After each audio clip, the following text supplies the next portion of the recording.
Ini katanya orang yang punya banyak jaringan, punya pengaruh, bahkan berani bilang akan memenjarakan Fadel dan keluarganya.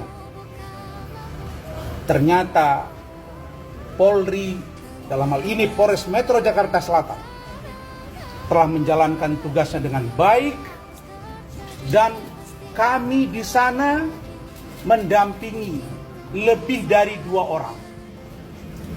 Jadi kalau ada pengacaranya yang ngomong datang ke sini, seumur saya jadi lawyer, ada orang yang saya dampingi, klien saya melaporkan seseorang, saya nggak pernah datang ke Polres itu atau ke Polda atau ke Mabes itu.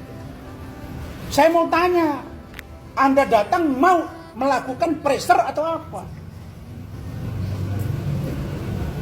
Dan kami melalui tim hukum yang saya pimpin menantang NM untuk datang, membuktikan mana yang kau sebut dengan akan menendang, seperti kau menendang kursi, seperti kau memukul. Mana batang hidungmu? Kalau ngomong yang dipegang mulutnya. Ingat itu. Yang kedua, Anda lawyer, Anda datang kemari dengan menyebut barang bukti sudah cukup kuat. Yang menilai bukan Anda, tapi penyidik dan peserta gelar. Ingat, surat kami sudah sampai ke Polri dan Pak Kapolri, Kompolnas, DPR RI, Irwasum. Saya semua orang tahu di Indonesia ini, orang yang sangat mencintai penegakan hukum, Polri, Jaksa, KPK, pengadilan. Dan ini menjadi satu contoh baik. Apabila penegakan hukum tanpa kepentingan siapapun. Dan saya percaya Polri presisi untuk ini. Itu poin 1. Poin yang kedua, saudara Edwin. Edwin ya? Kakaknya itu siapa namanya? Edwin. Saudara Edwin Jumat lalu sewa apartemen itu atas nama Martin. Itu yang saya tanya, Martin siapa? Rupanya ada jawaban sendiri ya, itu atas nama abangnya kayak gitu. Nah, jadi pertanyaan, itu uang siapa?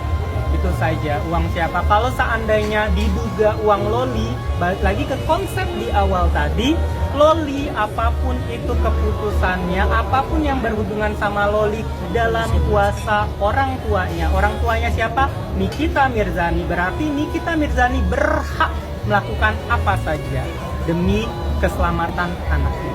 Untuk kondisinya di luar kapasitas saya untuk menjawab. Dok, untuk kondisinya dari Loli sendiri, mungkin dokter terakhir ketemu sama Loli kapan, dan mungkin memantau juga nggak sih dok, karena kan dibilang saat ini Loli dengan iya. Ya. Gimana? Saya bisa menjawab hanya sebatas kapasitas saya aja ya. Saya tahu dengan dari Nikita Mirzani terakhir sudah mulai tenang, sudah mulai stabil, karena juga udah jauh dari lingkungan circle-nya yang bisa memanipulasi dia, dan juga sudah dapat bimbingan juga, konseling. Yang kita inginkan Lolinya sudah semakin tenang kayak gitu. Itu aja. Sudah berbicara juga sama Bang Edwin, sudah ngomong dari hati ke hati gitu. Itu aja. Dan juga terakhir juga kooperatifnya melakukan visum tambahan. Melihat saat ini si Loli juga sudah meminta maaf juga kepada Nikita Mirzani gitu dok, kemarin pada saat ditemui di Polda. Nanti kita bicara seperti itu, artinya mungkin hubungan antara anak dan ibu saat ini sudah mulai membaik gitu dok. Melihatnya seperti apa dok? Itu yang saya bilang, mau gimana pun, mau sampai mati pun nanti, ibu dan anak itu tidak akan pernah terpisahkan karena ada hubungan darah. Tidak ada mantan ibu, tidak ada mantan anak. Maka dari itu kita menginginkan dari pihak keluarga pastinya menginginkan ya ini menjadi sebuah tutup bukunya mereka, menjalin hubungan kembali lebih baik lagi. Karena yang saya tahu sebelum kejadian seperti ini, Laura itu anak yang baik sekali, anak yang sopan sekali. Kalian bisa melihat dari YouTube-nya Nikita Mirzani ya, dia itu anak baik sekali, hormat dengan aminya, dengan miminya, kalau dia manggilnya mimi kayak gitu. baik sekali. Kenapa ketika dia sudah pindah ke UK, setelah ketemu dengan keluarga yang salah satu keluarga di sana, berubah drastis sekali. Itu yang saya nggak tahu, dan apa yang mereka lakukan ke Laura ini sehingga menjadi Laura yang sekarang. Itu aja yang saya sesalkan. Dok, dalam analisa kedokteran, boleh nggak USG itu tanpa perintah dokter untuk dipublish? Tidak boleh. Pertama, terlepas misalnya seandainya Loli misalnya sudah dewasa, itu tidak boleh juga dipublish karena itu adalah kerahasiaan. Sebagai dokter saya tahu itu ada kerahasiaan pasien, tidak bisa dipublish secara umum tanpa indikasi pula, kecuali dibutuhkan di pengadilan, harus ditunjukkan di pengadilan. Tapi apalagi ini sudah ditunjukkan di publish, plus juga Loli di bawah umur, Laura di bawah umur gitu. Jadi udah pas ya dan pantas untuk dilaporkan dengan Iya ada dong, pasal-pasal tapi ya? kalau seandainya abang bilang itu suruhannya, Hukum tidak bisa dengan apa yang kau mau.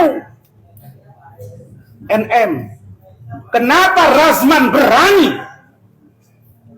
membela klien atas laporan orang-orang yang sombong? Ada seorang si pengacara yang sok kaya dengan tangan seolah-olah dia bisa mengatur hukum. Ada seorang perempuan yang selama ini banyak bicara seolah-olah bisa mengatur hukum. Saya akan menjadi bumper bagi penegakan hukum kalau hukum dilakukan atas kepentingan penegakan hukum, kepentingan orang lain. Karena itu, saudara-saudara, saya percaya, tidak usah Anda berhalusinasi. Tidak ada yang serius dari pertanyaan itu. Dan kami sudah diperlihatkan beberapa dokumen bukti. Dan kami menyerahkan. Dan dalam keterangan tadi, Saudara Fadel menyatakan bahwa kami menyerahkan satu print out USG atas nama Laura Mezzani kepada penyidik.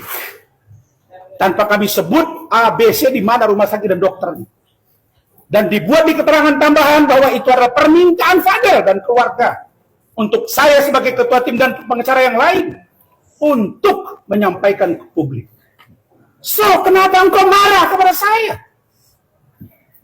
Kalau kau hebat, bertarung secara hukum.